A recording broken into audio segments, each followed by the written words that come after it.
how important these athletes are. We believe a lot in obviously the community building and fan building that we haven't talked about enough, that esports is literally more than just sports.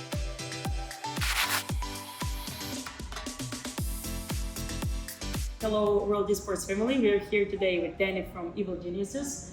Thank you for coming to this interview, it's my pleasure. And welcome to Busan and for the OE Summit. Thank you, thanks for having me. Okay, like for the audience to get to know you, we'll just can you tell more about yourself, what are you doing, and you're part of a big organization, Evil Geniuses, so what are your specifications and what are your job activities?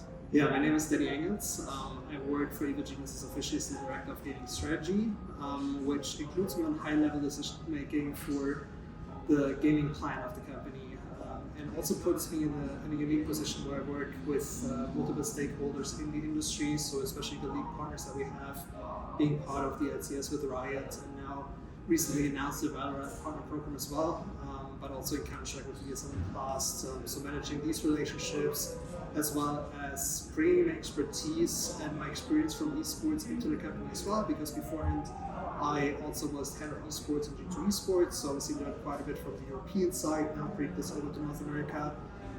And my career goes back all the way to, I think, 2005-06, when I was a player back in the days.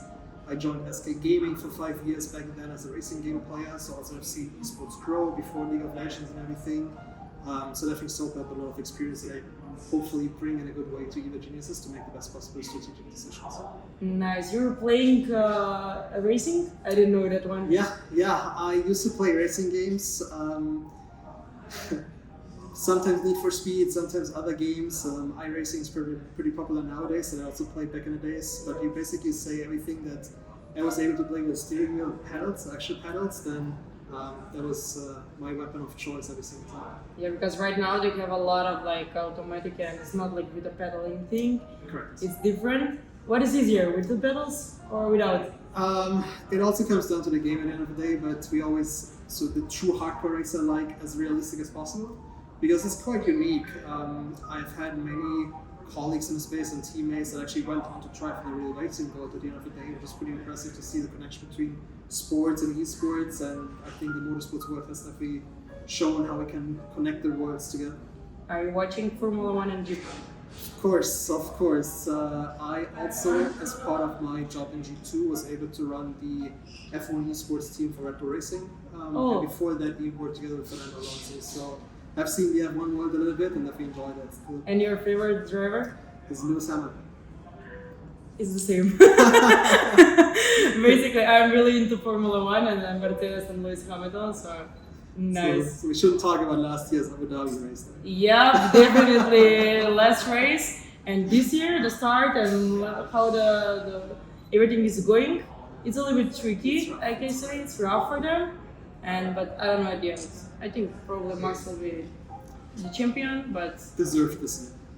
Deserved, but I'm Charles Leclerc is he's good, but the Ferrari thing and the memes and jokes that are going for Ferrari and that they're making mistakes all over the internet each weekend. Yeah, we have F1 esports ongoing right now as well, which is pretty fun to observe at the same time. Nice. Which is your favorite game at the moment? At the moment, if I have time to play, I like to play Rocket League because you can just jump in and play 5-10 minutes, 1-2 games, and then you are done. But if I would have to pick my all-time favorite, then it's Counter-Strike. Counter-Strike? Nice. Are you playing Counter or no? From time to time? From time to time. I used to play way more back in 1.6 days, so when I was still an active gamer. It was my go-to game if I didn't play racing games. Played a lot of Dota as well, played some StarCraft, but now CSGO, I barely find time to play nowadays. So, especially when you're running all the championships and operations for there you Evil go. Geniuses. Correct. I know the drill. The work comes first. Yes, and you're talking all the time with the publishers and everything. How do you find that part of the job? It's quite exciting because you meet so many different people in the space and also different cultures and also understanding of where esports wants to go, because there's so many different interests, right? We come from a professional sports environment or esports environment, so we want to win world championship titles. but a publisher might have the interest of acquiring players for the game instead of thinking about competition first, right? And grassroots is another whole element that oftentimes professional teams also overlook. And there's so many different needs and interests that that community has to really also bolster the pipeline of talents coming into our teams. So there's so many different things that we can all work on together that makes the job so exciting, because every day is just something else or something new. Yeah, the dynamic part of the esports job, and every day you have something new, like not just like the work and everything, but the tasks and nothing. Like you can't be bored with Correct. esports. Never a dull moment in esports, and that's also what I enjoy at this level. Yeah, you mentioned like all of the pro players and what are they doing, because there are a lot of pro championships. What do you think? Did the pro players need to start joining the non-pro competitions? And if you think yes, why? I think that's a loaded question. Yep.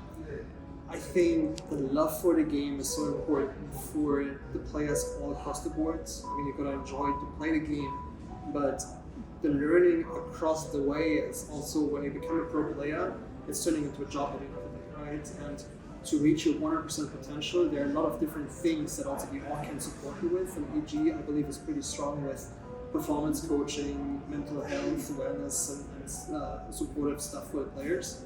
But at the end of the day, it's keeping this motivation, this fire alive to really strive to become the best player in the game. And that's easier said than done, because sometimes your motivation is just low, but you need to find a way for you as an individual to really understand what drives me forward, where can I take a break, or just balance out life, work at the end of the day. And there's just more than just playing a game, right? You need to be not only a business person with building a brand and doing social media and everything else, but you also should live a normal life as a pro player, and this is something that we definitely communicate in the EG side as well.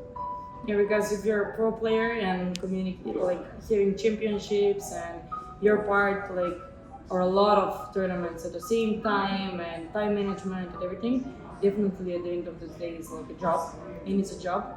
And how do you think that the pro players are managing their life, like social life and also with the job?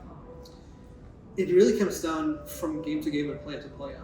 We see a trend that especially Counter-Strike players are more mature because they're also training a bit more older than your League of Legends pro gamers, for example.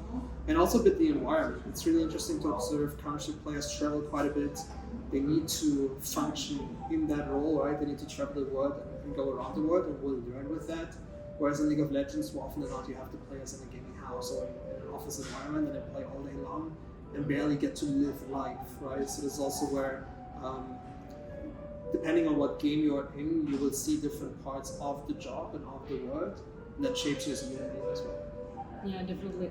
It depends on the game, in each situation, about everything, because for each game the communities are different, and the communication part, the social media, everything is I can say separate, because if you're not dividing the communities per title, it's harder at the end of the day.